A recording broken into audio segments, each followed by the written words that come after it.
ಶ್ರೀ ಗುರುಭ್ಯೋ ನಮಃ. ಹರಿ ಓಂ. ವಿಷ್ಣು ಸಹಸ್ರನಾಮದಲ್ಲಿ 9ನೆಯ ತಿರುನಾಮ ಭೂತ ಭಾವನಃ ಅಂತ. ಇದರ ಅರ್ಥವನ್ನು ಒಂದು ಕಥೆಯ ಮೂಲಕ ತಿಳಿದುಕೊಳ್ಳೋಣ.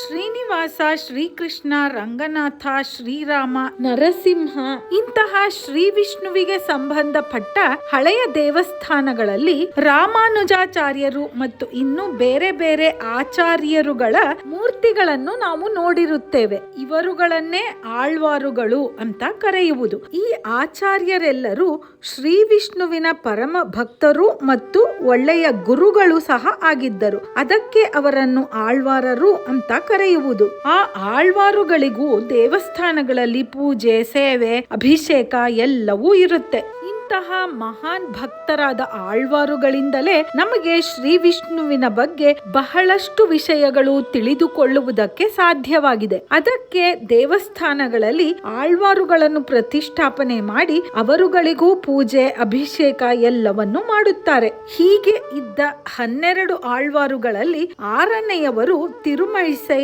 ಆಳ್ವಾರ್ ಅಂತ. ಪೂವಿರಂದವಲ್ಲಿ ಎಂಬ ಊರಿನಲ್ಲಿ ತಿರುಮೈಸೈ ಎಂಬ ಕ್ಷೇತ್ರದಲ್ಲಿ ಅವರು ಹುಟ್ಟಿದ್ದಕ್ಕಾಗಿ ತಿರುಮೈಸೈ ಅಂತಾನೆ ಹೆಸರು ಅವರಿಗೆ. ಆಮೇಲೆ ತಿರುಮೈಸೈ ಆಳ್ವಾರ್ ಅಂತಲೇ ಪ್ರಸಿದ್ಧರಾಗಿದ್ದರು. ಈ ತಿರುಮೈಸೈ ಆಳ್ವಾರರು ಕುಂಭಕೋಣದಲ್ಲಿ ಅವತರಿಸಿದ ಸಾರಂಗಪಾಣಿ ದೇವರನ್ನು ನಮಸ್ಕರಿಸುವುದಕ್ಕಾಗಿ ಕುಂಭಕೋಣಕ್ಕೆ ಬರುತ್ತಾರೆ. ಮದ್ರಾಸಿನಿಂದ ಕುಂಭಕೋಣದವರೆಗೂ ನಡೆದೇ ಬರುತ್ತಾರೆ. ಸಾರಂಗಪಾಣಿ ಅಂದರೆ ಕೈಯಲ್ಲಿ ಧನುಸ್ಸನ್ನು ಹಿಡಿದಿರುವವನು ಅಂತ. ಹೀಗೆಯೇ ಒಂದು ಸಲ ಮದ್ರಾಸ್ನಿಂದ ಕುಂಭಕೋಣದವರೆಗೂ ಸಾರಂಗಪಾಣಿ ದೇವರ ದರ್ಶನಕ್ಕಾಗಿ ನಡೆದೇ ಬರುತ್ತಾ ಇರುತ್ತಾರೆ. ಪಾಪ ಉರಿ ಬಿಸಿಲು ಬೇರೆ.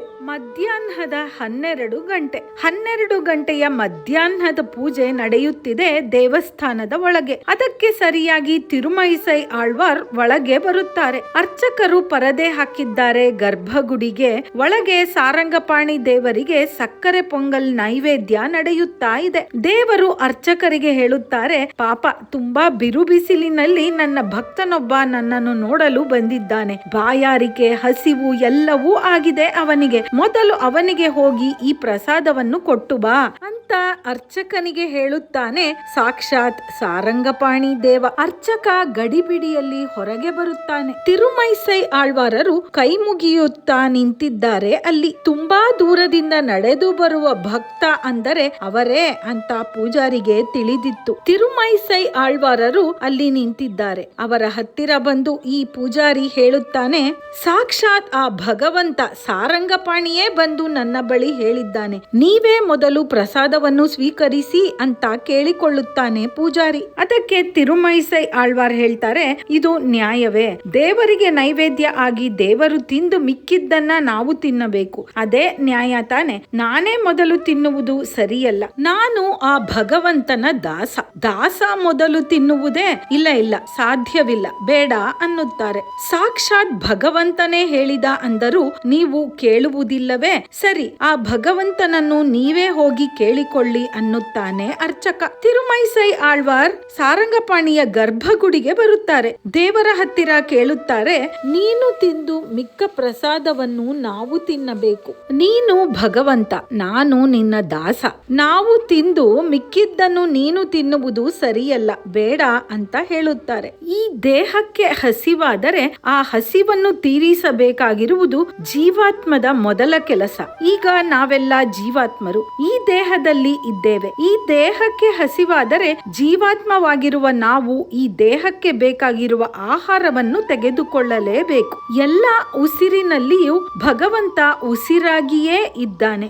ಎಲ್ಲಾ ಜೀವಾತ್ಮಗಳ ಒಳಗೂ ಅಂತರಾತ್ಮವಾಗಿ ಅವನೇ ಇದ್ದಾನೆ. ಅದಕ್ಕೆ ಭಗವಂತ ಈಗ ಹೇಳುತ್ತಾನೆ ತಿರುಮೈಸೈ ಆಳ್ವಾರಿಗೆ, ನನ್ನ ದೇಹವಾದ ನಿನಗೆ ಹಸಿವಾದರೆ ಉಸಿರಾಗಿರುವ ನಾನೇ ತಾನೇ ಆ ಹಸಿವನ್ನು ನೀಗಿಸಬೇಕು.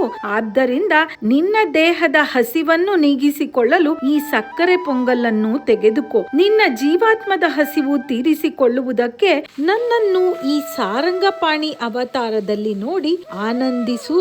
ಆಗ ನಿನ್ನ ಹೊಟ್ಟೆಯ ಹಸಿವು ಆತ್ಮದ ಹಸಿವು ಎರಡೂ ತೀರುತ್ತದೆ ಅಂತ ಹೇಳಿ ಸ್ವತಃ ಭಗವಂತನೇ ಅವನಿಗೆ ಸಕ್ಕರೆ ಪೊಂಗಲನ್ನು ನೀಡುತ್ತಾನೆ.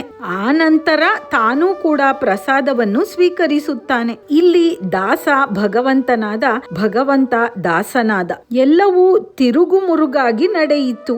ಇಲ್ಲಿ ಮೊದಲು ದಾಸ ನೈವೇದ್ಯವನ್ನು ಸ್ವೀಕರಿಸಿ ಆ ನಂತರ ಭಗವಂತ ನೈವೇದ್ಯವನ್ನು ಸ್ವೀಕರಿಸಿದ. ಅದಕ್ಕೆ ಭಗವಂತನ ಹೆಸರು ದಾಸನಿಗೆ ಬಂತು, ದಾಸನ ಹೆಸರು ಭಗವಂತನಿಗೆ ಬಂತು. ಇಲ್ಲಿ ಭಗವಂತನಿಗೆ ಪಿರಾನ್ ಅಂತ ಹೆಸರು. ಈ ಘಟನೆ ನಡೆದ ಮೇಲೆ ತಿರುಮಳಿಸೈ ಆಳ್ವಾರರಿಗೆ ತಿರುಮಳಿಸೈ ಪಿರಾನ್ ಅಂತ ಹೆಸರು ಬಂತು. ಸಾರಂಗಪಾಣಿ ದೇವರಿಗೆ ಸಾರಂಗಪಾಣಿ ಆಳ್ವಾರ್ ಅಂತ ಹೆಸರು ಬಂತು. ತಿರುಮಳಿಸೈ ಆಳ್ವಾರ್ 6ನೆಯ ಆಳ್ವಾರ್ ಆಗಿದ್ದರಿಂದ ಅವರನ್ನು ಎಲ್ಲರೂ ಆರಾವುಮುದ ಆಳ್ವಾರ್ ಅಂತ ಕರೆಯುತ್ತಿದ್ದರು. ಅಂದರೆ 6ನೆಯ ಆಳ್ವಾರ್ ಅಂತ. 12 ಆಳ್ವಾರುಗಳಲ್ಲಿ 6ನೆಯವರು ಇವರು ಅಂತ.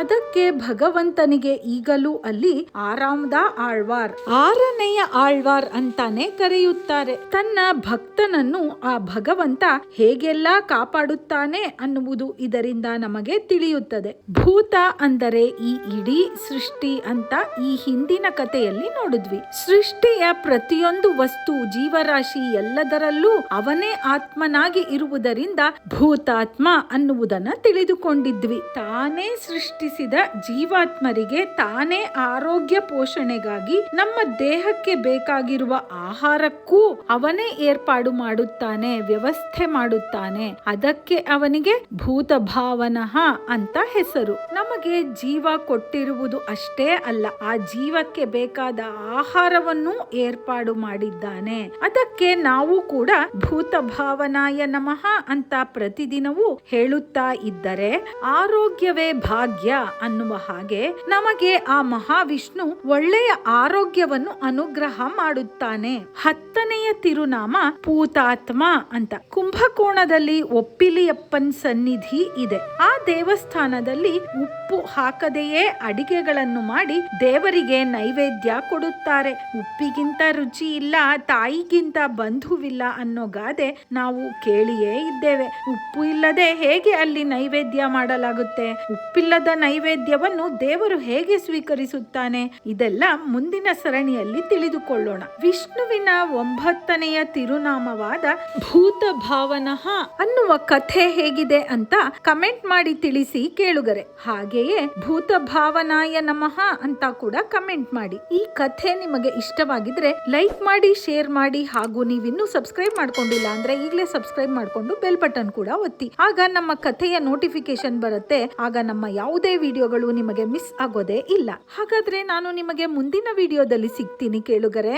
ಭೂತ ಭಾವನಾಯ ನಮಃ. ಸರ್ವೇ ಜನಾಃ ಸುಖಿನೋ ಭವಂತು.